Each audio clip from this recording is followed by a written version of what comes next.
This one's about Blake Lively, Jamie Foxx, and Squid Game. In that order.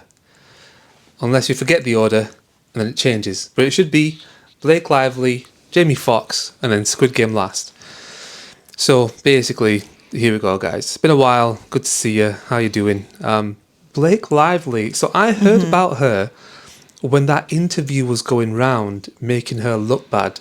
And it did the job, because I actually remember that. And I hear nothing about Blake Lively. I just about know that she's married to Deadpool. And is that right? Yeah, Ryan Reynolds. Right. Is she actually in good stuff? Is she in anything? Well, she was famous from Gossip Girls. Gossip Girl, right, okay. Yeah, her most, known project. Okay. Yeah, famous. So is that where she Gossip came Girls. from? Or was that just like her most notable? She'd done work before that, yeah. But yeah, her most, known work is from Gossip Girls. Right, so like known for Gossip Girl. Yeah. Okay, got it. So, what's happened? So basically she's suing her co-star, Justin Baldoni, who she worked with on the movie It Ends With Us, which we haven't seen, have we? But yeah, she's suing him for sexual harassment. Right. Basically. And the most up-to-date news, I think a couple of days now, most recent news is it's been confirmed by his lawyer that he's countersuing her. Okay, interesting. Yeah, which is going to be entertaining, I think, because the lawyer said that it will shock us. The evidence will shock us, whatever that means. So Okay. it sounds very interesting. Okay, I know a little bit about it. Are we going to say something else? No, you Okay. go. I know a little bit about it. Like, what I know is, like, there are things, and we'll try and dig into these a little bit. Apparently, there was a scene where she never had to be topless, but he had her doing it topless. That's one. Then, I think there was an intimate scene, and the weird thing is, he's playing her co-star, whatever. Yeah. He's also the director. And, of course, the character in the film makes him her abuser. So that's just really weird. What a weird concoction of... Yeah. What a unique circumstance to be the director, co-star, and, like, it's an abuse thing. Yeah. So there's that. Apparently, he was showing her revealing pictures of his missus. Oh, Yeah, like revealing pictures of his wife. I don't know what that was about. okay. That makes sense why she said, like, he made her feel really uncomfortable on set. Yeah, so he did that. Also, apparently, he walked into her, like, trailer. While she was getting dressed. Yeah. Yeah, I've heard that one. So, a few things there that are, like, a little bit crazy. Yeah.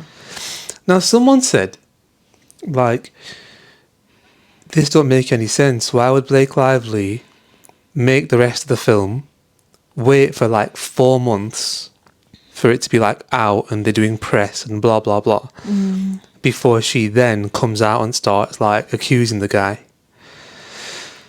Well, it could be for a number of reasons, because you don't want it to affect the movie. End of the day, so like you never know though. Maybe she was actually planning this. Maybe she actually had this planned. It takes time to accumulate the evidence. Like the evidence that she's provided, like it's an 80-page document. It's an 80-page thing that is actually, it's on the internet. You can actually read it. What is it? Yeah, you can actually read it. Or a lot of people have read it and made TikToks about it. Do you know what's in it? No, I've not even bothered looking at it. Is it on the Times or something? It's on some.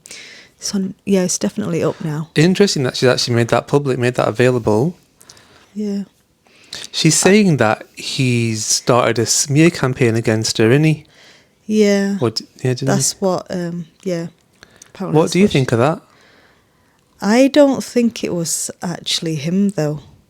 I mean, I don't know for certain, of course, but like I feel like that was a lot of just the online. Just the internet. Yeah. Internet doing the internet's thing. Yeah, the online people, and there was a bit of a hate campaign, just like there was a hate campaign towards J-Lo. There was definitely a hate campaign going on towards Blake, from that film, from that movie. And people just, there was a fan base, basically. Justin had a fan base, and people clocked that he wasn't going to these red carpet events, promoting the film. Right. He wasn't there. He didn't attend any. And even when there were, how they have interviews for these movies, he did it separate. Separately, like by himself. Yeah, by himself. They weren't. There were none of them together.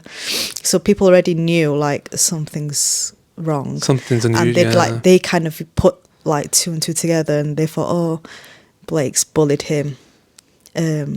Blake had it her way. She was demanding. She didn't come back to set unless it was like, her demands were met. And all this. So they had kind of had that feeling, and they just went for it, and they just targeted her and felt sorry for Justin Baldoni. And this was before this court case. This was just whilst they were promoting the movie. So that hate campaign towards her, I don't know if it was from him. I don't think we'll find that out, will we? But I think a lot of people, it's just, they were Justin Baldoni's fans. It was his fan base online, TikTokers, and apparently this is her case. Her case is, you will find out that this was by him. Yeah. That's her case. Yeah. I know that we can sit here and say we may not find out whether or not it was blah, blah, blah, but she's claiming to have receipts. That's what this whole thing is about. Okay. Yeah.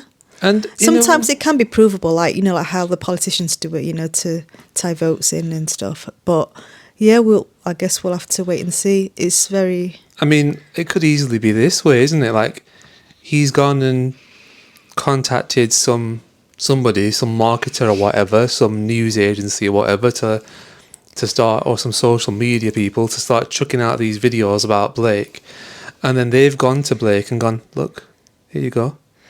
There's a couple of screenshots that I've read, a couple of messages from that 80-page thing that was published, and I think it's his,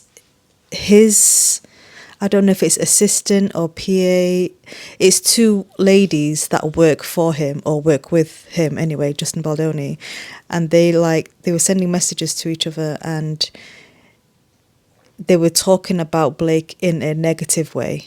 And I know that, and I read that. So I know between them, they all, at that point, whenever that was, they already did not like Blake then.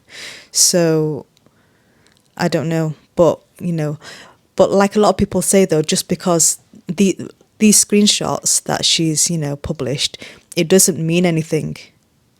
Do you know what I mean? No. Like, you can talk bad about someone, but that doesn't make it illegal.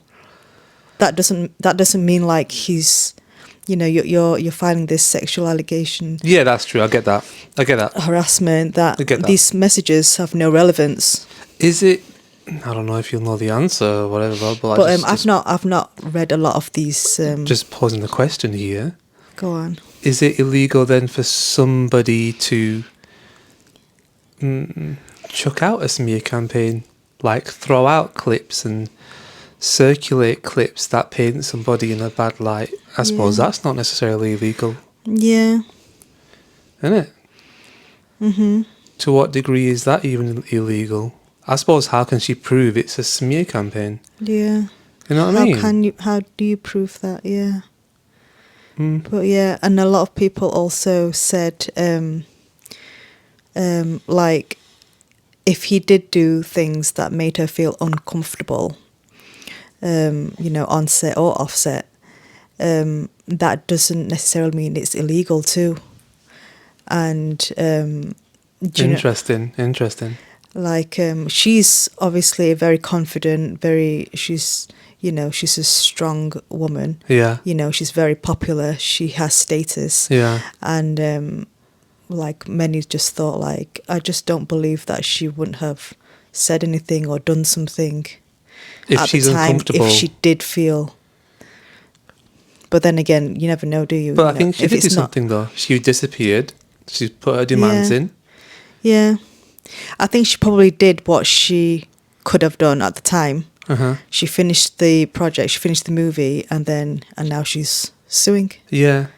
And I agree with you in the sense that, like, she will have wanted the film to succeed. So she's not going to come out straight away and start all guns blazing. You wouldn't do that. Yeah. It's hard position to be in. Yeah, there's no point going through all of that. Yeah. Especially if it's put you through something and then not get paid for it on the other end. At least get paid for it. You know what I mean? Yeah. At least try and make somewhat success out of it. And then after that, if you're going to pursue the court case, which is what she's doing, then you pursue the court case. And I think the movie did well, apparently. All right, okay, we should have a look, I suppose. Be interesting. Not sure. Maybe. No. Interesting, maybe. Like. But again, I do find it interesting that he is director and co-star. So he's basically, in a way, he's what? Supporting actor? Almost main actor in this film, you'd expect, wouldn't he? But she's also like the producer or director or co-director as well, isn't she? Oh, I don't know. On this. She definitely isn't just an actress. Oh, right, okay. Definitely. At that level, I suppose you wouldn't be, would you? No, she definitely has, some kind of, she has power in a lot of, say, in this movie. Like, there was rumour where she, at the end of it, she also made her own cut. Oh, interesting. Her own final cut. Wow, that's a bit of power. Yeah, because I think they had different, visions of it. So he's coming from more... Abuse. Yeah. More and she's DV perspective. And she's more marketing it as like a chick flick. Like a bit more prettier, girly chick flick, romance kind of way, I think. I don't get how you can put them two things together. I kind of want to see both cuts now and see how they make that film into a bit of a pretty romance film. Well, netizens didn't really like how she spoke in one of the interviews when she was promoting the film. And it'll haunt her this forever. She probably regrets saying it. But she did say, like, wear your florals and come and watch this movie with your pretty flowery dresses on. Oh, wait a minute. Didn't she get done for that? I'm sure something happened where, like, I don't know if she got done for it or there was a bit of backlash because it went far. Yeah, it just went far. Like, there was backlash. There was a degree of backlash. People that didn't like that because she painted it like it was going to be like kind of like an easy watch, kind of like she painted let's it go and have some fun. And then people actually got there and they were disturbed, and so they were like, "Wait a minute, you said." And that's not my kind of film. I would normally not go and see that kind of film, but you've had me go and do that, so that's a bit weird. Yeah, you just don't paint a DV, movie as like pretty and like all like fairies and unicorn and flowers like she was in a way, and people just didn't like that. Like you should maybe like promote it as what it is, what the book was about. Yeah, it is about DV, and it's a serious topic. Like, don't shy away from it. Like, you can say, there's happy moments and there's romantic parts to it, but don't, promote it how she did. Yeah, I suppose it makes me think, like, what, do you reckon she thought it's not going to sell if we don't promote it that way? I feel like that's what she thought. Must have. Yeah, maybe she did think, like, she had to portray it that way for it to be more popular. To get people through the door, to get the numbers. Interesting that, isn't it? Because I think that's not the case. I think that people actually do go out to watch films which do have that kind of gritty realism. Remember that film which we watched recently about that mother, them two mothers, and that one of them, their young kid falls off the balcony? Remember that really disturbing film? Basically about motherhood. Jessica Chastain was in it. Yes. That was crazy, wasn't it? Yes. And that was very much like a very dark film. Yeah. But I can see that being very popular. In fact, I think it was very well received. Yeah. She's a great actress, though. I love her. An amazing actress, yeah. She's good. Yeah, I've liked everything that she's been in, I think, so far. She can really perform. She can put herself into like a lot of different roles really well. Yeah, that was a good film. A great film. What's it called? I forgot what it's called now. Just look at Jessica Chastain's IMDb, guys. A film about where she's like a mother. It's like a mother film or something like that. Really good. Watch it. Very dark. Scary dark, but good. Yeah. Justin Baldoni. Who the hell is he? I've never heard of this That's guy. the I don't think thing. I ever will hear of him ever again. This is his like 50 minutes of fame, so he's like going for it. And I just want to mention this before I forget it. He's kind of asking for it. You're the director, you're the co-star. It's a film about abuse. The chances of you not getting in trouble for like traumatizing, abusing, crossing the line with your co-star are kind of slim as it is. And then adding a little bit of weirdness on top of that, it's a done deal. It's going to happen. But who is this guy? Go on, do you know anything about... That's why they were arguing. There was this talk about having choreographers for these kind of movies for like romance scenes as well. And apparently there wasn't one, and that's what she demanded. And then she left the set for a while, and she came back eventually. Did they get one in? I think so, yeah. So these people do exist, these romantic scene choreographer people. Yeah, because she was saying in an interview, like, you have them in stunts, in action films, and lots of different genres, and it would make sense. It'd make everybody on set more comfortable, more confident if it was choreographed, if it was rehearsed, if everyone knows what's going on. I mean, that should be the norm if you are the director and the actor in the scene. That should then be a requirement for there to be a third party to make sure that you're not making this weird, mate. Yeah. I mean, there's the whole thing about, what's his name? Reservoir Dogs. That Tarantino. Right, there's the whole thing about Tarantino, like, trying to get women to show their feet in everything. Every chance he gets is like, take your shoes off. Because he has a fetish. Yeah, he's got a foot thing. So and he's not even in the film. And he's getting them to do that. So just imagine him being in the film. Yeah. So I don't know who Justin was before. I don't know this who he was or movie either. is. Yeah, he's but a lot of people do, so. I wonder what he's in. Might have a look at his IMDb and see what he's in. Maybe this is the end of the road for Baldoni. Get back to work, Baldoni. It's one of them names, isn't it? His lawyer, so Justin Baldoni's lawyer, who said, the counterclaim against Blake will shock everyone. He's called Brian Friedman, and he's known in Hollywood as the Dark Knight. Oh no, what does that mean? Oh, is he Batman? I'm not sure, but he said he's going to shock everyone. Basically, it's going to shock everyone who has been manipulated into believing a false narrative. And he adds, it will be supported by real evidence and tell the true story. In over 30 years of practicing, I have never seen this level of unethical behaviour intentionally fueled through media manipulation. Wow. I know, some strong words there. Do we know when we can expect some information from The Dark Knight? I'm not sure. So on 20th December, that's when Blake filed that 80-page legal complaint. So I'm not sure when we'll find any more details from Baldoni's countersuit. But one thing I found a little more interesting was Friedman has... he has had some pretty big-time clients. Go on. So, my favourite housewife, Bethany Frankel. Reality TV personality, for those of you who don't know. We might do a thing on Frankel soon. Stay tuned for the episode on Bethany Frankel. Subscribe. Friedman is regarded, apparently, as a legal street fighter. Past clients include former Fox News host Megyn Kelly. Megyn Kelly? Wow, that's interesting. That's interesting because she was very much in the whole Me Too movement. Winning her a reported $69 million settlement. Wow. And Tucker Carlson.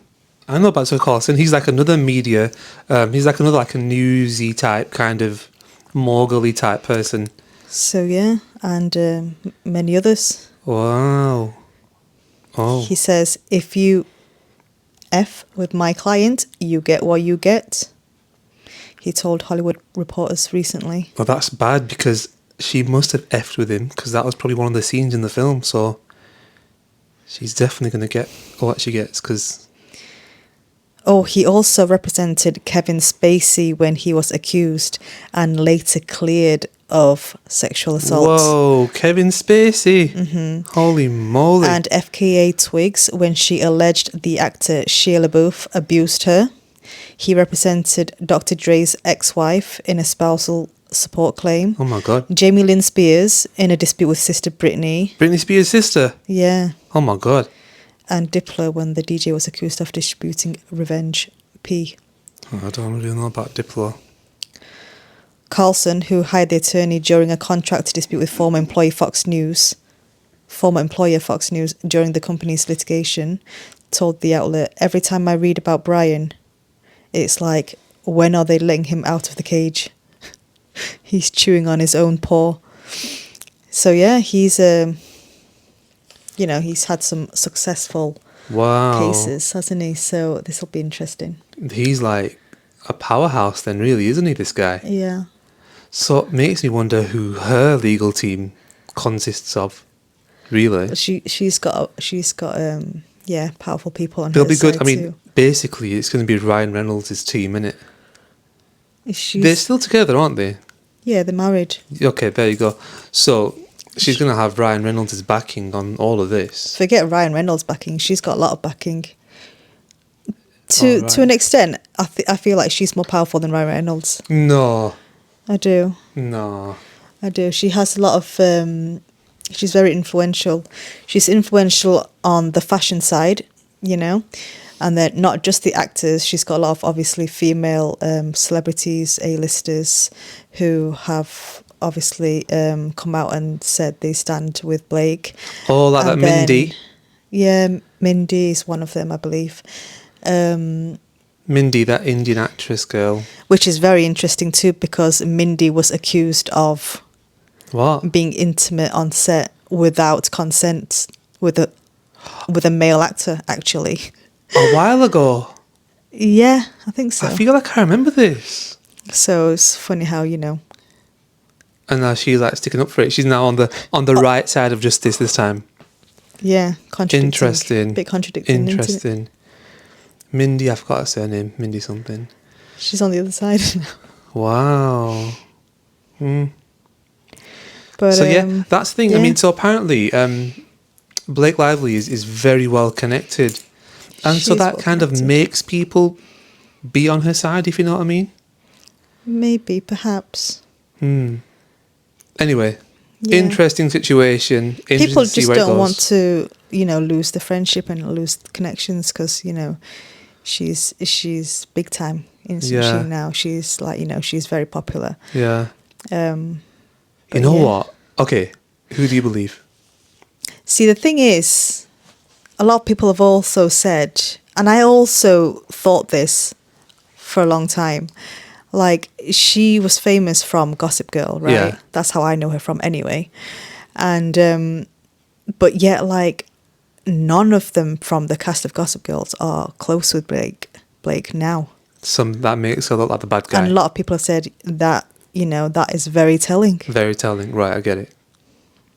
So I don't know, but I don't know right now because it's a bit...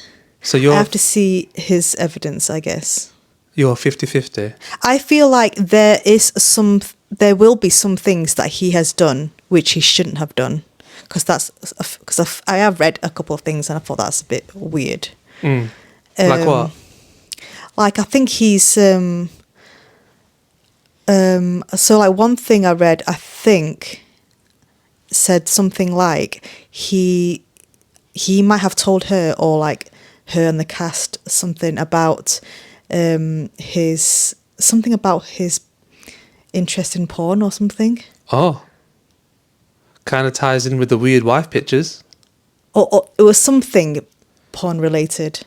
I'm Oh. not sure, but I just saw the word porn, so I thought that's weird to have that conversation. But I don't know. But I don't know. Maybe it was because it was related to The conversation. the conversation and the movie. So The movie. sometimes we don't know as an outsider. I don't know. Context. Yeah, don't know. But is it illegal? Probably not. Was it uncomfortable for her? Maybe it was. Yeah. And then she also noted that I read also this that he, Justin Baldoni, apparently recruited like his best friend or one of his good friends to act as the OBGYN I don't know what that is. doctor, Okay. male doctor for Oh, okay. All right. in one of the scenes. Right. And I'm not sure why that was in that 80-page complaint. Like, So that's like male doctor for women's down there area. did it make it? Did it make her feel uncomfortable? What was it that she didn't like? Is that illegal? Did she not have a say in it? I don't know. It looked like she didn't like the idea that he'd recruited his male friend to be in that scene. And that friendship, was that all the weird stuff? Is that all the weird stuff from you? Yeah. Okay, I'm just going to super quickly just add the thing about being a bit clairvoyant, like talking to people who've passed away. That's a bit strange. You know about that one? No. Apparently he can talk to people who've passed away, and he said to Blake Lively, "I've spoken to your passed away relative," which is a bit wild. that's a Yeah, bit I know. But they say that he's a bit like hippy dippy. He's a bit like, you know. But that thing about the friend being recruited to do that quite sensitive scene in the film, that friendship would be quite easily provable, isn't it? Yeah.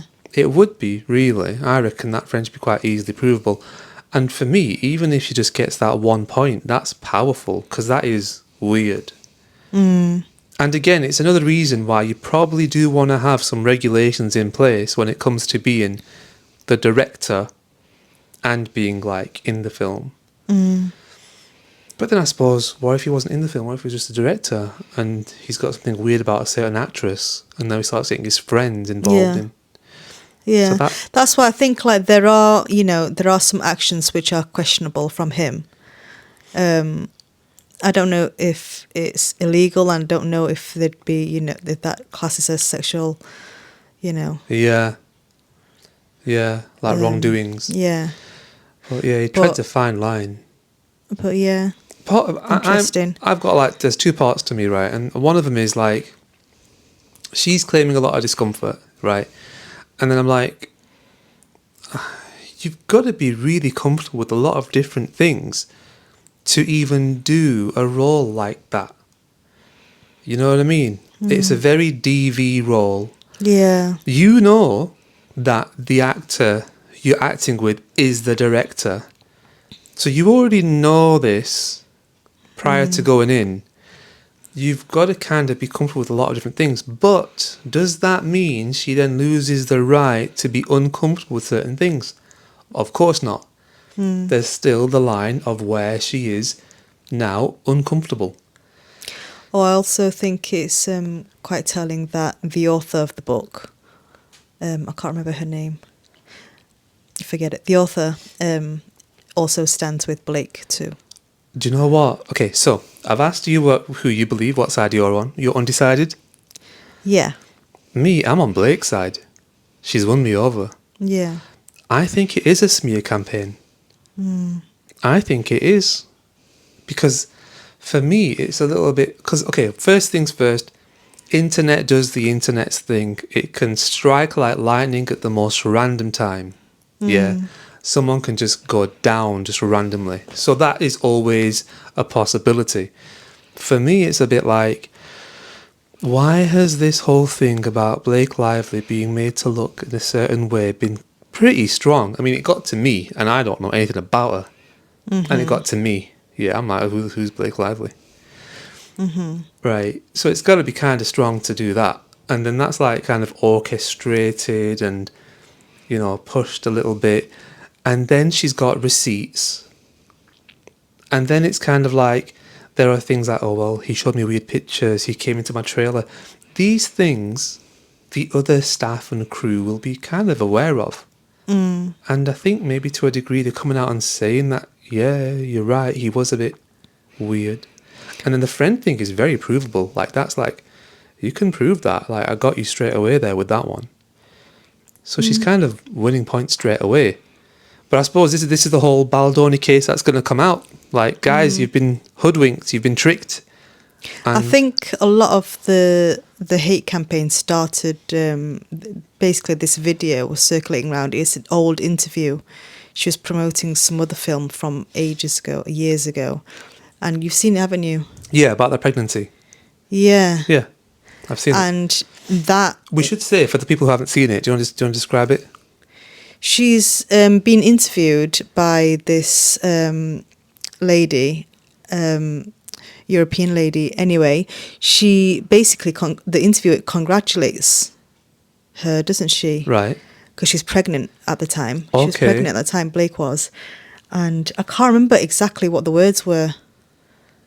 But she was basically like congratulating her in a way, and she was making Blake aware that she knew that she was pregnant, and for some reason Blake didn't like that at all. Yeah, and she was basically being a bitch. Oh, yes, and it basically made the reporter, like, basically traumatised of her own job or something. She basically said something back about, like, oh, I can't remember, I wish I remembered now. I don't remember it. But it was basically back like, oh, and how's your bump?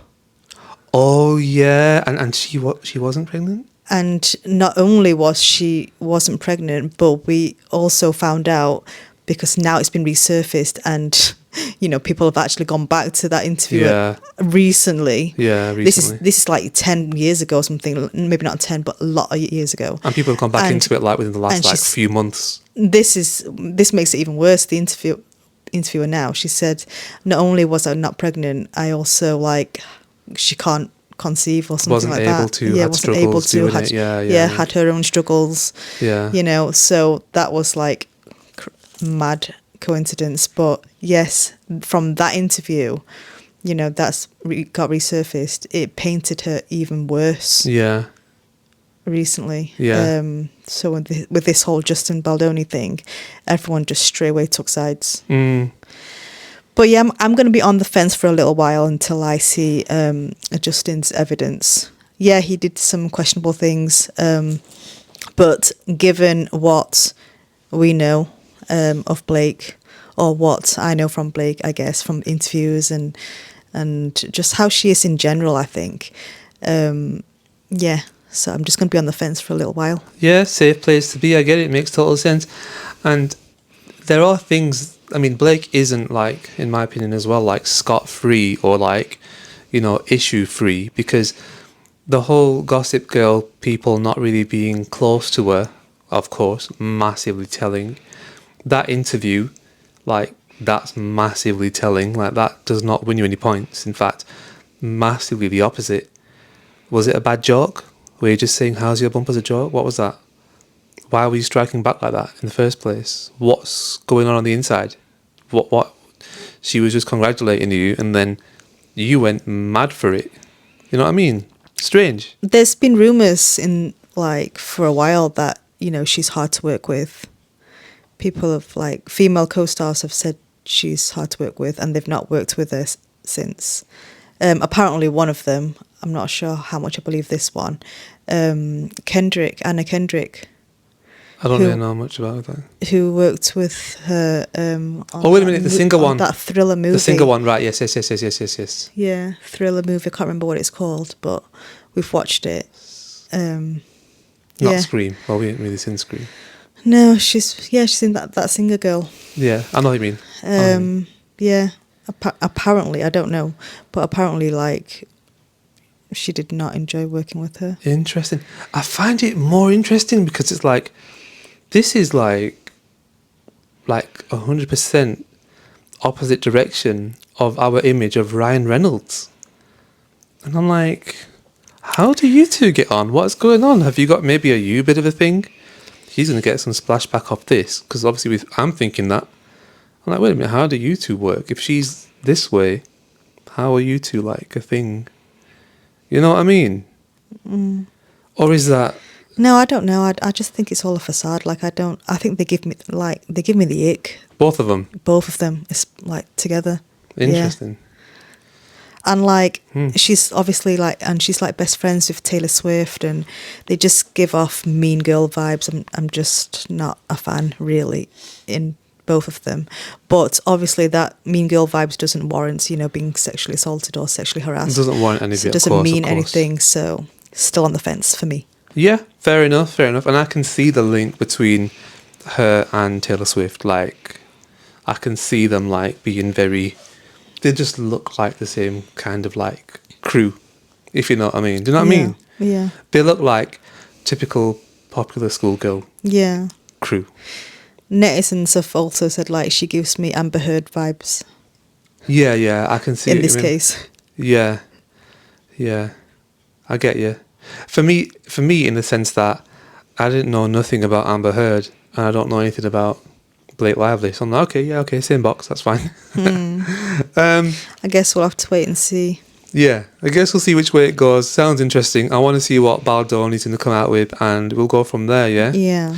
Maybe there'll be more on that. Watch this space. Moving on. Yeah, good. Moving on. So, if I remember correctly, the next thing we were going to do was Jamie Foxx. Yeah, Jamie Foxx. Okay, we managed it.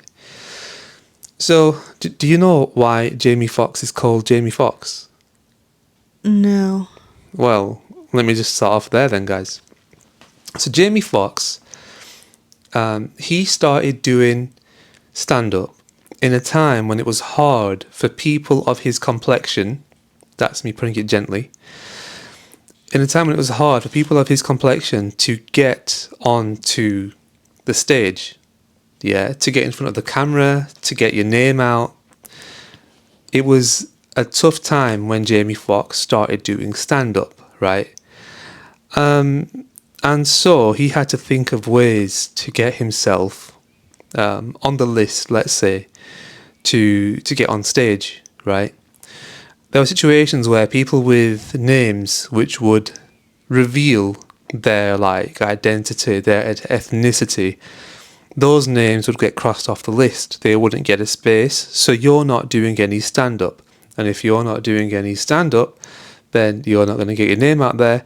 There are probably a lot of comedians out there who could have been something, but we'll never see them.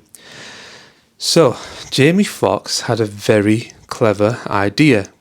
And if you notice, the name Jamie Foxx, it's one where you won't know about his ethnicity. It's very plausibly a Western name. But then it's like, wait a minute, the same goes for a name like Dave Chappelle. Fair enough. Okay. Jamie Foxx's name goes a step further because it's quite androgynous. Is that the right word for a name? Yeah. Like, you know what I mean, don't you? Yeah, it can be used for men and women. That's right. And that was another part of his tactic, was to have that name to be one that's androgynous. So, when that name appears on like a booking list for stand-up, people are not going to think about his ethnicity, his complexion, for one. And just book him. And two, they're going to think, oh, it's a female. And there's not a lot of like female stand-ups. Yeah, okay, let's take Jamie Foxx. Then on the night, of course, he turns up, but it's too late. They can't do anything. So he goes on stage. Lucky for him, it all worked out. Man had a very successful career. Fast forward to 2017, 16, what was it? Don't know what it was, but suddenly he disappears with some crazy illness, some mystery illness. Appears on social media here and there asking for prayers, or messages coming out asking for prayers and stuff. And we're all like, what is going on?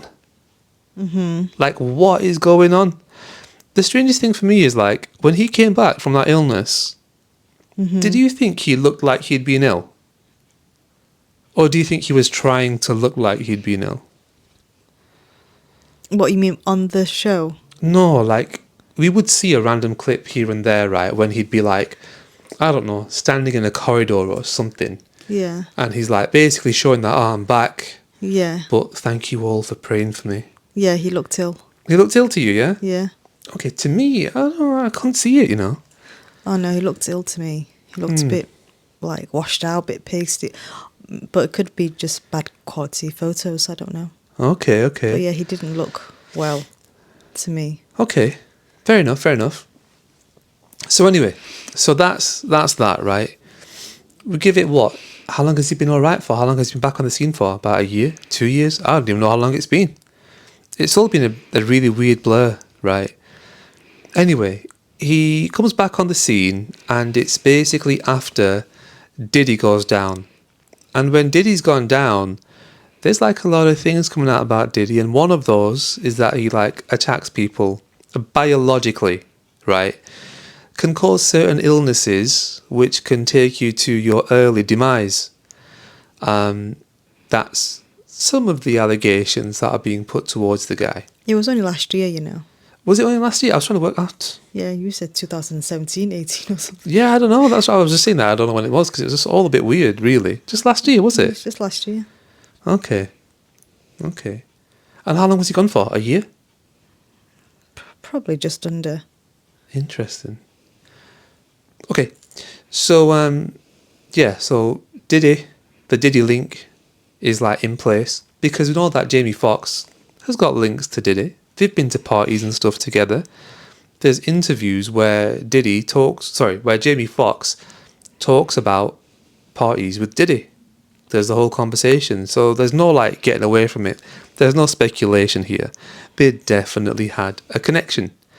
So it's not going to be a million miles away if people are going round saying, Diddy did it. It was Diddy. And it kind of makes sense in a way. Like, you know, he just disappeared.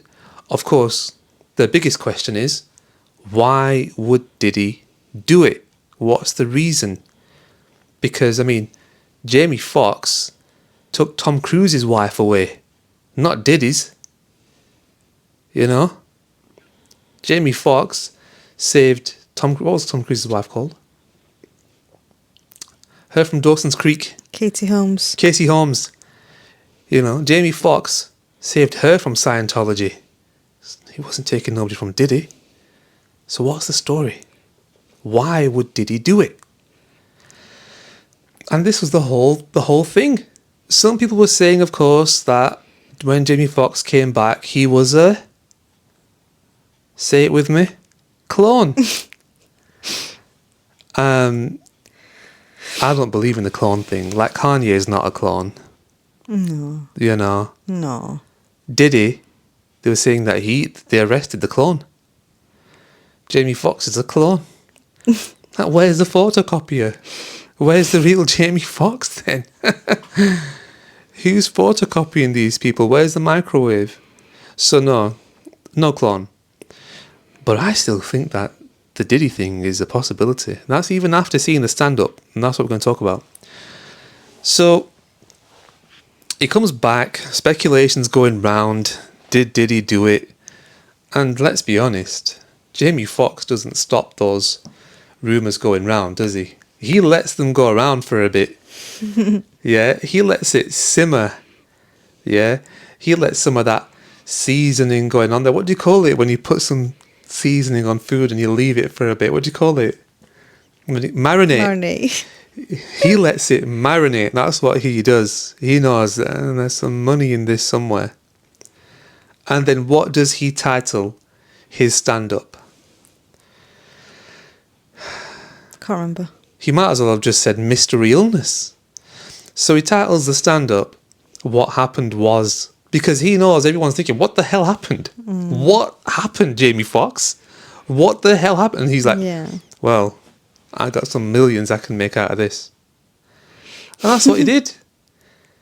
So the stand-up comes on, and what do you think? Tell me, what do you think of that stand-up? Like, thoughts, like, what do you reckon? Overall, I thought it was really good. I didn't expect it to be good, but it was really good. Did you expect it to be that? No. I would never in a million years have expected it to be that. And when I say that, you know what I mean? Like, he was crying.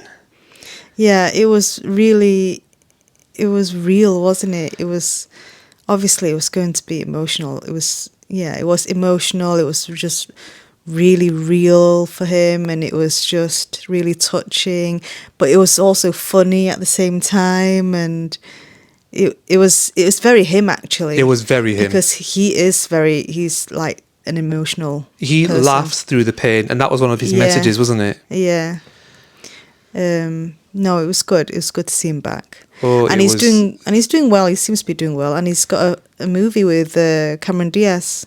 Do you know what? It's pipeline. raising hair on me right now. It's hair-raising stuff, you know. What? Like, just the way that he was like, if I can make him laugh, I can live, something like that. Spoiler alert, guys, by the way. Yeah, he did say something like that. Like, I never in a million years thought it would be like that. But that's how it should have been. Yeah. It makes sense for it to have been bang on like that. And I don't think anybody could have done it better than him. Yeah. Because he actually does wear his heart on his sleeve. Yeah, he does. You know, in a bit like Denzel Washington in a way. Denzel Washington comes out and he tries to give you wisdom. Yeah. Yeah, he tries to be like, look, I'm trying to teach you something here every time he meets you. Yeah. And like, Jamie Foxx is that kind of cut from that cloth. But he's a bit more, I'm younger, I'll speak to you on your level. Yeah. Yeah. Yeah. You know, like, he's smarter in that sense. Like, he can connect and communicate, and he really uses that skill in this. But yeah, he was telling his, like, you know, his stories, like in the hospital, and how they looked after him, and what state was he in. He kept thanking that, I don't know, Atlanta. Yeah, Atlanta saved my life. Saved my life, yeah. And, you know, he obviously he seemed really grateful. He was really appreciative of like all the staff, all the help, you know, all the support that he got from them. And he had one foot in the grave, you know what I mean? So I think, you know, it really shook him, and he was really thankful to his sister. And the stories were like, they were really good stories. Yeah, and he made it funny. They were amazing as well. Yeah. And, like, you know, really relatable. Yeah. And he was really humble. How he told them was just... and it was executed really well. Yeah. Like, I didn't expect to watch it from beginning to end. Yeah. You put it on, I was going to watch 10 minutes and go to bed. Yeah. But I watched the whole thing with you. Yeah. And within the first 10 minutes, he's gone and said, didn't do it. Yeah. He dispels it as such a throwaway comment. And everyone's like... He sucked you in, like, quick, I think. He knew, of course, what he was doing. But for me, it was like, it was thrown away so casually. People like, I thought he was going to spend 10 minutes on that, or like even longer or whatever. But just quickly, just like, he didn't do it, and carries on. Yeah. I was like, you could have made like quite a bit out of that. For me, okay, yes. I'm going to admit, a big part of me was like, he's not really ill. What are these celebrity illnesses anyway? They all seem to like get the best healthcare on earth, and they're all fine. Even scary illnesses, they get away with. All he said was he had a really bad headache. He took this tablet from his friend. I don't know. I don't think we have that tablet here. And then he couldn't remember 20 days. Yeah. He was gone for 20 days, and then he was told that he had a stroke. Yeah. So of course, what I should just finish my sentence with before I carry on is that that this performance made me believe it. Like, I really believed, okay, this guy actually really was ill. This was real. He went through this stuff. Yeah. He actually was on death's doorstep. This was real. Yeah. But yeah, coming back to it, what happened was that, I mean, interestingly enough, it kind of pulls me a little bit back to the Bruce Lee story. He took a pill which he had a reaction to, and he fell into a coma. That's right, isn't it? I'm pretty sure that's right. Remember. He took a pill. I'm pretty sure that's right. He took a pill, had an unusual reaction to it, and fell into a coma. And that was like, that was where, you know, that was what happened to Bruce Lee. But yeah, I mean, this is similar. Headache, took a pill. Next thing, the situation is extremely bad. Moral of the story: if you get a headache, take a nap instead. No, I'm joking. No medical advice here. Go and see a doctor. Yeah. So He says, he says, people keep asking me if Diddy was responsible. He was not responsible. If he was, I would have been dead. and that bit was brilliant. That bit was brilliant as well, where he's like, I didn't see the light. I saw a tunnel. When it all went black, I saw a tunnel. I didn't see the light. And it was warm. And it's like, everyone started going like, wait a minute. He goes, wait a minute, it's warm. Am I going to the wrong place? And then I look in the distance, I'm like, Diddy, is that you? That was so good. That was so good. People are waiting for celebrities to make Diddy comments right now, and whichever one we can get hold of is gold. And of course, that was one of them. Yeah. No, it was really good, really well put together. I It thought. was one of those performances where you could see that he could see that this kind of may have never happened. This was his second chance. It was. This is I better do this now because tomorrow is not promised or guaranteed. Yeah. That's why he performed with his daughter on stage and he was like in pieces. Because his daughter was like, something like she was really young and she'd said, when I get older or something, I'm going to perform with you on stage with this guitar. So in a way, he couldn't pass away. Like, you can't pass away, Dad. I haven't performed with you on stage yet with this guitar. And that's why she was on stage there performing with him. I didn't see that bit. Well, that was it. That's why he was like proper falling to pieces. Well, When was that? The beginning? No, like in the middle. Because he was saying that nothing was making him better. Nothing was making him better. And then his daughter came in with the guitar. His daughter came in with the guitar, which he'd like carried around with her since she was like proper tiny. And she starts playing the guitar to him and singing to him. And it started to make him better. And she was like, yeah. Like, she was like, I knew this will make you better. How mad is that? She was like, I knew it'll make you better. And I said to you that we're going to perform and we haven't performed yet. So that's why he was so... I was like, oh my... I couldn't even watch that bit.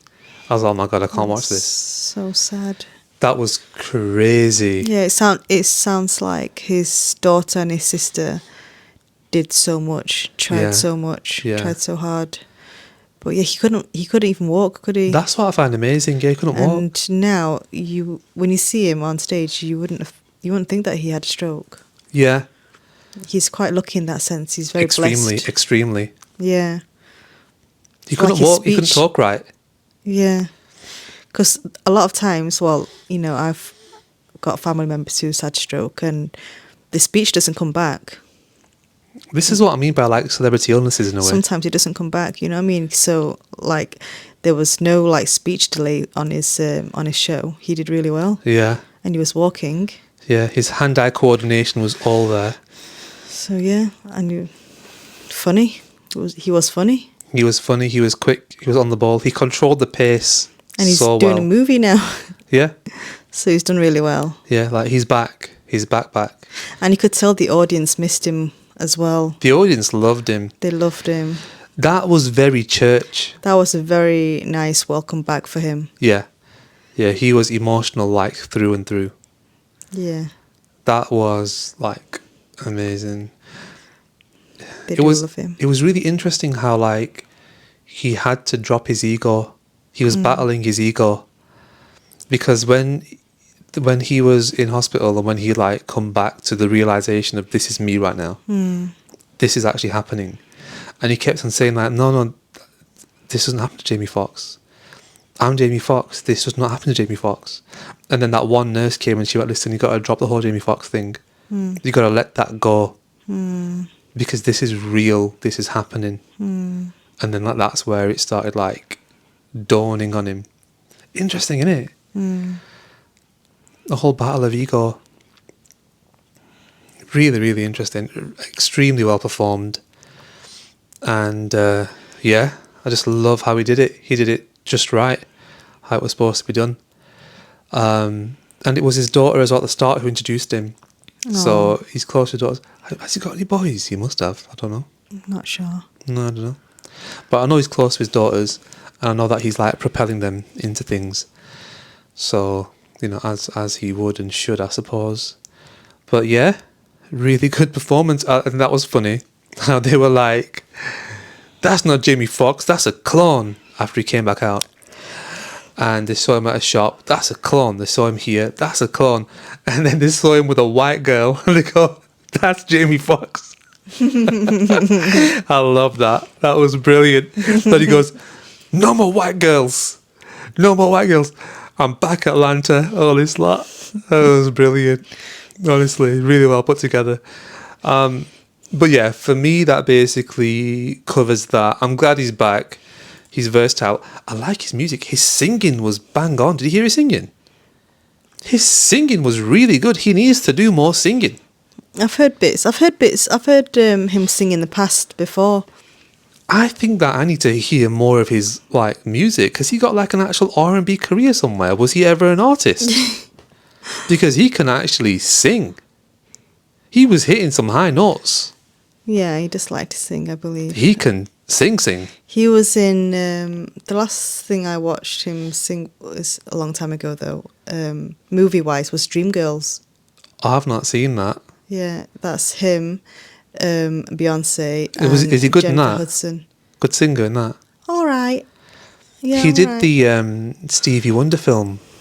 I've not seen that. No, I haven't To be seen honest, it. I couldn't be bothered watching Jamie Foxx doing Stevie Wonder impression. Like, Yeah, I know he I would get do it that. well, but I just kind of can't be bothered with it. Sometimes it's like you know what, you know how musicals can go. Sometimes it can be a bit corny, can't it? And Dreamgirls was almost touching a bit that. Yeah, I think I will have to watch the Stevie Wonder one, because Stevie Wonder was a massive influence on that musical scene. Like, he was huge. At that time, he was mega, mega, mega. So I'm going to watch it. I heard a podcast about him recently, so I've got to watch it. I think basically that covers Jamie Foxx. Yeah. So let's shuffle ourselves on to the one, the only, finally, what's it called again? Squid Game. Okay, guys, so Squid Game. Season 2 appeared just before Christmas to give us all that festive spirit. Just after Christmas. Just after Christmas. To save us all from sitting in rooms and speaking to our relatives. To save us all from those awkward times when there's too much family in the house and you don't know what to do anymore. When the conversations are over and it's time to maybe get some me time and just look at a screen. Let's move on to Squid Game. So what did you think of it? Okay, spoiler alert, guys. Spoiler alert, first things first. If you haven't watched it, watch it. If you have watched it, stay. Spoiler alert. I thought it was all right, just all right. The last few episodes were better than the beginning. Yeah. But yeah, I prefer the games in the first season, and I prefer the characters in the first season too. Yeah. Yeah. But yeah, I do feel like I think it's a bit of a slow and a bit abrupt ending wise because they, trying to connect it to season 3. So Yeah. it's like an opener for season 3, which they've already filmed, I believe. That's it. Hard to judge because it's half a season, really. But the thing is, guys, Squid Game is one of them shows like Lost and like Heroes, if you remember those, yeah. It's one of those where great idea, great start, but that's as far as the writers have thought about it. They've just thought about the beginning, sold it, made a hell of a lot of money, things are going good. We don't know what to do next. We don't know where it's going to go. We've kind of left it quite open-ended. And things just go weird. It doesn't work out. Great start, gets worse and worse and worse and worse and worse the more you watch it. Heist. Oh, what's Money it called? Heist? Money Heist. To be fair, The first one was okay, and then after that was just like, no. Yeah, the first one was okay, but I've got to be honest, I hated Money Heist quite early Yeah, I get you. because there were some very immature characters in there. And I'm like, you're the best. You're the cream of the crop. You're the best of the best, like in terms of bank robbers and all this lot. You're the best of the best, and you're like proper immature and childish. Yeah, I get you. Oh, go away. Go to Yeah. bed. I hate it when the characters are not like realistic. Yeah. Or the storyline is not realistic. Yeah. I know it's a movie, but if it's, do you know what I mean? If it's so beyond realistic, I'm just Yeah. like, I'm not watching this. Yeah. For me, it's like when they say things like, this is the best safe cracker on earth. Cool. A bit quirky. Cool. But then if you, at some point, mess up cracking a safe, I'm sorry, it's all gone for me. I'm like, "Ah, nope." And that's kind of what was happening. Anyway, bring it back to Squid Game. Yeah, it's one of them where great start, but it's just going to get worse. That's my opinion, especially after seeing the end of like season 2 or season 2A, let's call it. Because it's just going weird, really. I mean, to look into a few things, there's that copper who none of his like coppers believed him, so he started looking for the game by himself. The island, yeah. Started looking for the island himself, like looking for a few For years. 2 years. Yeah, with some random like ship ferry dude who rescued him from the island. Yeah, the captain. Yeah. I'm like, but wait a minute. I'm like, how did he get there in the first place then? How did he get there in the first place? I've forgotten, but how did he get there in the first place if you can't get there again? Like, what? So there's that. And then there's the new characters. No, actually, let's stick to the first character, the guy who's actually successful. Number 4, 5, 6, right? It don't make no sense, really. Okay, you got a lot of cash and you got your own place and stuff, right? I would be thinking that this organisation who gave me this money and all this is so powerful that they're tracking me. They know what I'm doing at all times. I'd have to go to the other side of the world to even get a chance of not being followed by them. That's what I would be thinking, wouldn't you? Yeah. Or would you think, okay, I'm just going to stay in the same city and they won't know what I'm doing. They won't know I've got a firing range in my own place and that I've hired loads of local goons to like hunt them down again. No, they would know. This is a powerful organisation. They would know. I mean, the organisation was powerful enough, smart enough to take the tracker out of his tooth. You think they're not watching your every move? Of course they are. Bit naive, bit silly. And then, yeah. So he manages to get in. If we fast forward to like just through his story, he manages to get into the place, and he relies on one tracker in his tooth. He's got nothing else. No other backup, no second tracker somewhere else. I mean, he's probably limited on places that you can put trackers. But, like, do you know what I mean? Like, it just, so much of it just didn't make sense. It was just too weak in too many places. And he's there, and he's in, and now he's like, you're in the game now, and you're back to square one, because they've changed the games, which I was glad to see. And so you've put your life at risk again, and you're proper outnumbered. You're now surrounded by the game, surrounded by all their guns, their cameras. You're sleeping in their bed at night. Do you think you're still winning? You think you've still got a plan that's going to work? And then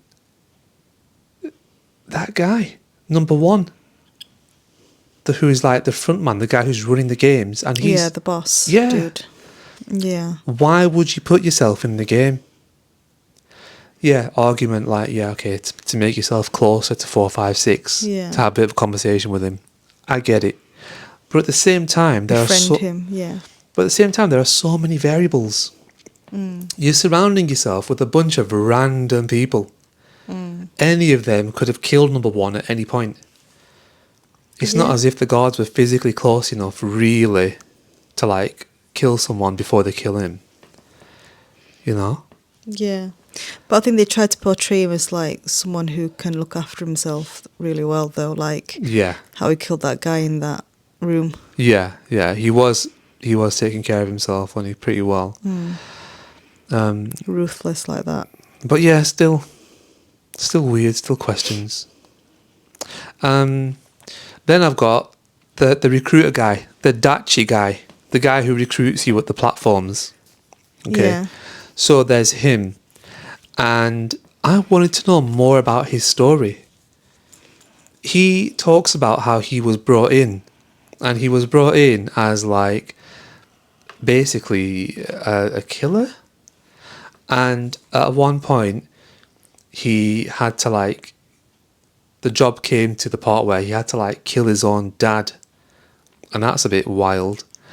But what's interesting is, that's the same storyline as one of the guys in the show that I'm watching at the moment. Spoiler alert, Black Doves. Spoiler alert, guys. There's a character in there and he has the same storyline where like he became a killer and he had to like kill his own dad. So that was pretty crazy. It's not major spoiler. You're fine to still watch it. It's just minor detail, that, to be honest. But I wanted to know a lot more about him. And his death was rubbish.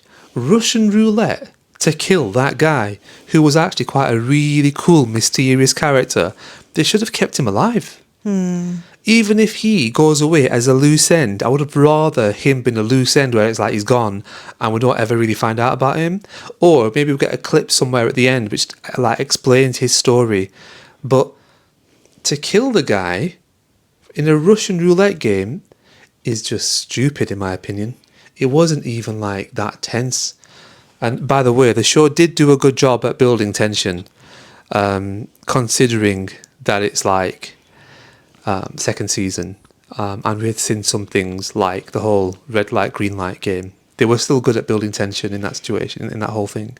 Yeah. I like the dream scene where he has a dream about the shapes, licking the shape cookies. Do you remember that dream? Yes. That was good. That was good. Now, one more thing that I just want to mention is I don't watch Squid Game. Oh, no, actually, I will come back to that. Let me just go back to this quickly while we're talking about the Dachi guy, the recruitment guy who slaps you at the subway stations and who is really your first interaction to the whole Squid Game. The guy who meets you and says, let's play a game, and either you'll win some money or get into the game or get slapped, whatever, yeah. There's a scene where he's getting tracked, he's getting followed by a couple of gangsters, right? And they're like not so subtly following him. And the main character is taking 1,000,000 years to actually get to their location. It's like they're in two different parts of the country, so that was a bit weird. But that guy, he goes around to loads of poor people, yeah? And he offers them a scratch card or some kind of like bun, yeah? Some kind of like filled bun, yeah? So you can have this bun here, have something to eat, or you can have this scratch card. And so a lot of them choose a scratch card, one or two of them choose the bun. And then what he does is he stands in the middle of all of them, chucks the buns on the floor and stamps on all of them. What do you think that meant? If anything. What do you read from that? Nothing? Anything? I've got an opinion on it, right? My opinion is this represents the overarching theme, the overarching message which Squid Game is going to become, right? And basically what it is stop gambling your future or stop gambling your resources. That means your life, your health, your etc., etc. Stop gambling all of that. Instead, go for the sure thing. Yeah? Yeah. Because he offers them the scratch card or the food. And the food is the sure thing. Right? Yeah, I think it's like is the main theme is greed, isn't it? Yeah, it is greed. And then this is the same thing in the actual games, because they've added the whole voting thing now, and it's all about, well, either you can carry on with the games, Yeah. or you can take the sure thing, which is I'll let you out. Mm-hmm. And so yeah, greed basically.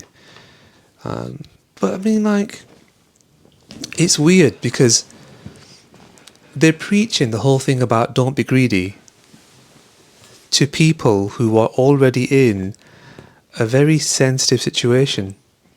People who have massive debts are the ones who go into the game, and people who were like living on the street were the ones who were offered the scratch card. Yeah. To look at it another way, those people would probably think to themselves, well, I would never in a million years actually buy myself a scratch card.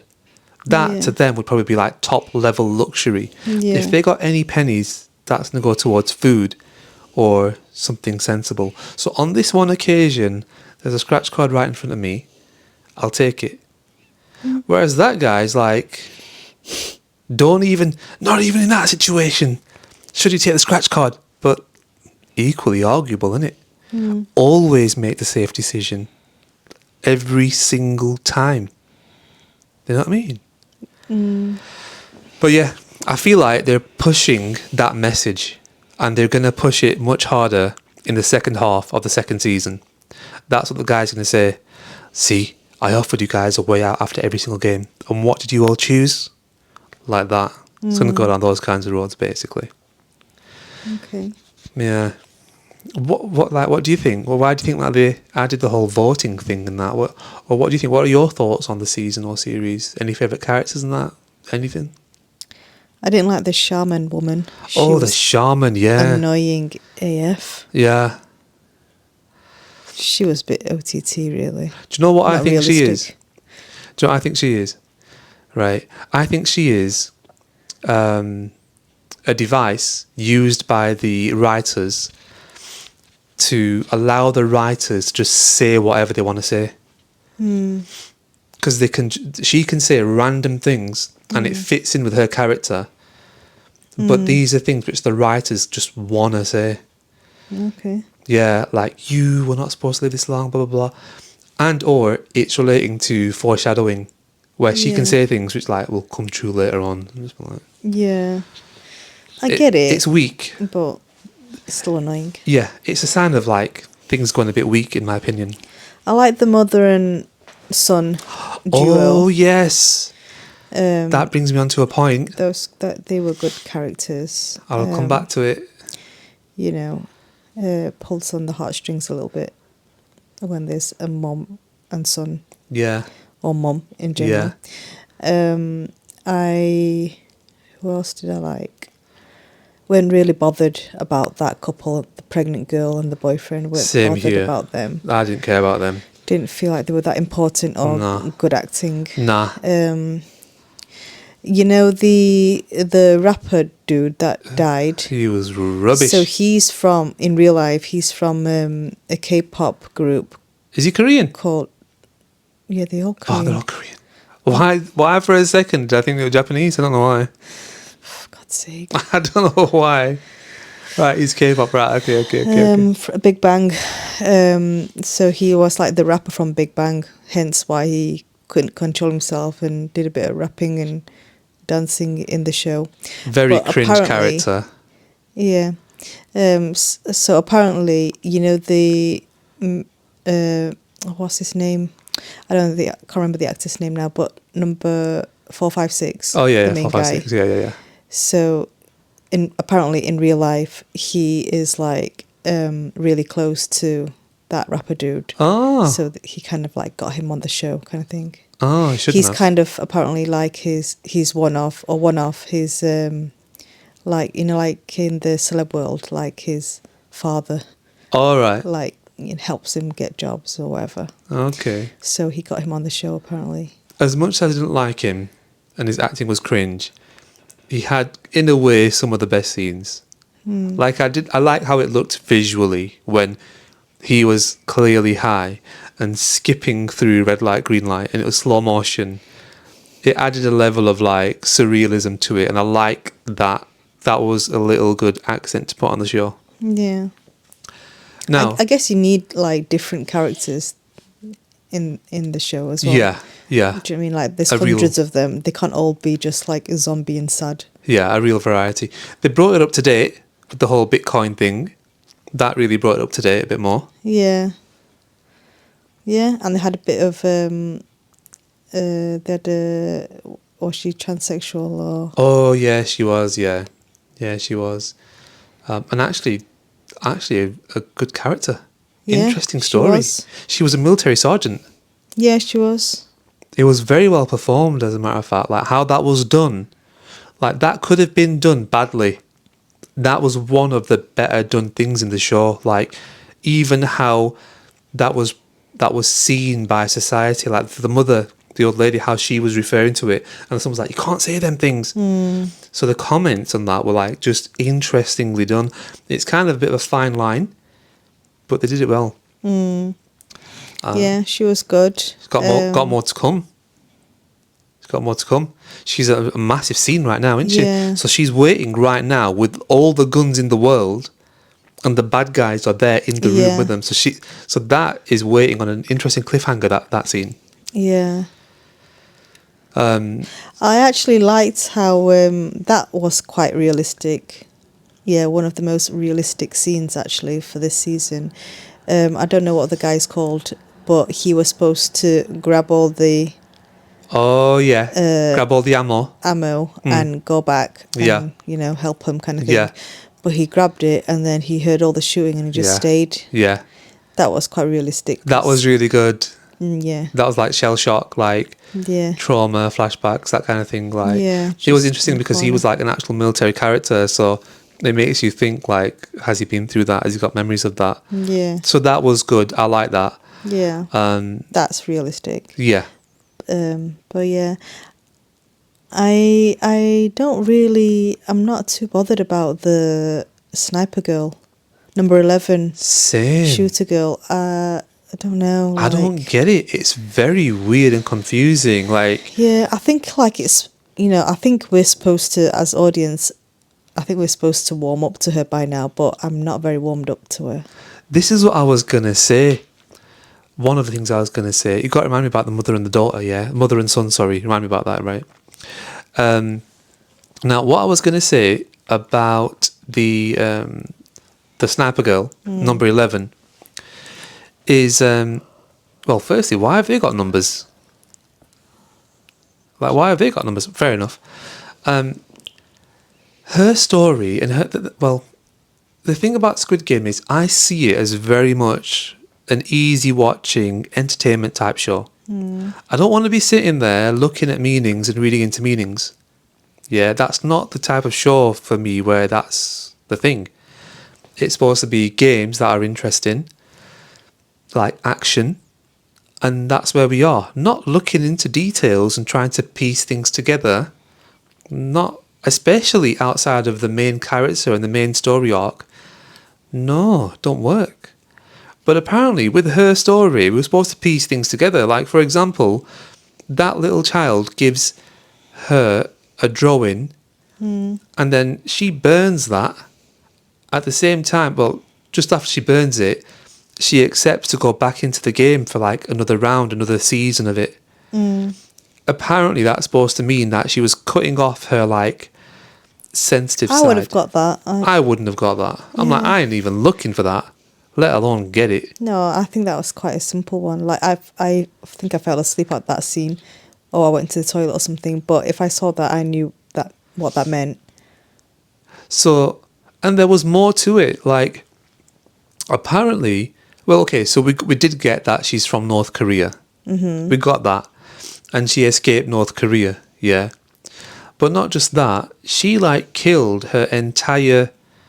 Well, she was being chased by like a team of military dudes, right? A squad of guys, and she killed the entire squad with one rifle. I'm like, I didn't. Where was that part mentioned in the show? I missed that bit. I don't know. And then did you know, like, she was proper staring at this one guy in this one contestant. You'd have seen it when they were doing red light, green light.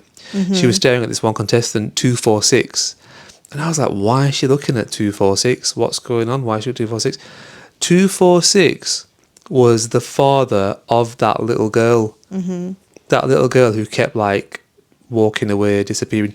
You mentioned it, is that the father? You clocked that, but I was like, is it the father? I couldn't really. Yeah. And that was one of I thought that was quite predictable. Yeah. That was apparently one of the issues with this show. Like, people were not putting together who each character is, because apparently a lot of people didn't realise that number one was the boss guy. They just thought number one was a random contestant. So there were characters in this which people just were not seeing. Oh, who is that? Is there a relationship here? Is there a thing? And if you don't know that number one is like the main boss dude, it changes your experience of the whole show. Yeah. Doesn't it? I think some people think, a lot of these characters look alike, so they kind of didn't understand.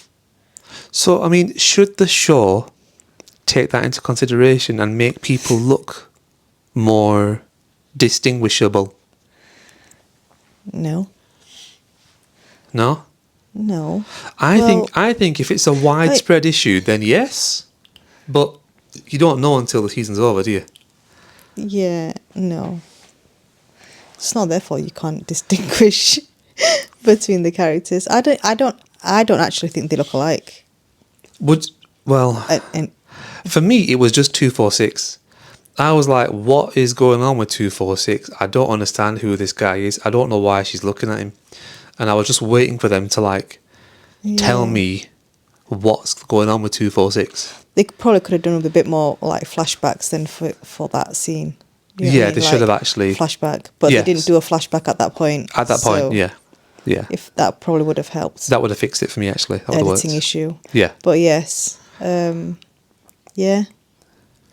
I think a lot of people didn't like season 2 from what I read. Yeah, I agree. It was just all right. Just all right. And while we're here, we're all suspecting that captain of the ship, of course. He was quite an easy one to suspect. Now, I'm just going to go back to a point which I want to make, and which relates to the mother and son. When I was watching this second season of Squid Game, I was thinking, how much are they going to take from the real Squid Game that was done about a year ago or something? Do you remember the real one where they had the real contestants in there? I was thinking, right, how much of that? Because now you've had a real Squid Game, basically, with real contestants, real people, and you've seen how they're going to behave. And if you remember, guys, in that season, there was a mother and son. I was like, mother and son, just like in the actual real one. Interesting. And so they had that, and I was like, okay, that's something that's got to be taken from the real one. The second thing that I kind of noticed was how people were grouping up and sitting on the stalls in the whole living area. They were all grouped up and sitting in like almost circular groups, like little groups of people, and that was very much like the real one. I was like, okay, that's interesting. They've taken that from the real one too. And then you'd get situations where people would come back from a game and they weren't received well. They weren't received like, oh, congratulations. It was more like they were received as competition. And I was like, whoa, okay, that's a thing. That's taken from the real one as well. And I feel like there was a scene where there was voting happening in the real one. I'm pretty sure there was a voting scene. I can't remember any of it, to be honest with you. I'm pretty sure there was a voting scene, and they were going over and they were voting. They were trying to cover the buttons and they were voting. And people from the sides were trying to watch and trying to see. They were trying to stand at certain angles to see who voted for what, and whisper to each other, "Oh, they voted for this, they voted for that." So it's interesting how that was kind of brought in too. So yeah, I thought they would bring in parallels from the real show, and they did that. But yeah, I suppose we've got to see the other half of this season. We don't know when it's coming out, really, do we? It's apparently been filmed, so they said like maybe summer 2025. Summer? To be honest, I feel like I won't care by then. But whatever, I'll take it. I'll watch it, but that's that. But yeah, for me, that's basically it. Is that basically it for you? Yeah. Yeah? It was just alright, wasn't it? Yeah. Yeah. And by now, we know that number one is a plant every time. Because number one was a plant in the first one. Number one is a plant this time. Why wasn't 4, 5, 6 thinking number one's a plant?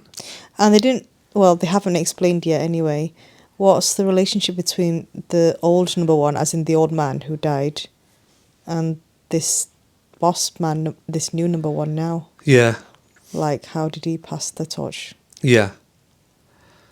There's apparently a bit of a storyline where the old number one talks about his lack of relationship with his son, where they never had a real relationship. So I'm thinking this is his son. That's what I'm thinking, but I don't know. Okay. All a bit weird. Isn't it weird how like the old guy, the old number one from first season, apparently he was like that rich, his life was boring, so he created this game for excitement. I'm like, kill people. Mass murder. That's what got you excited.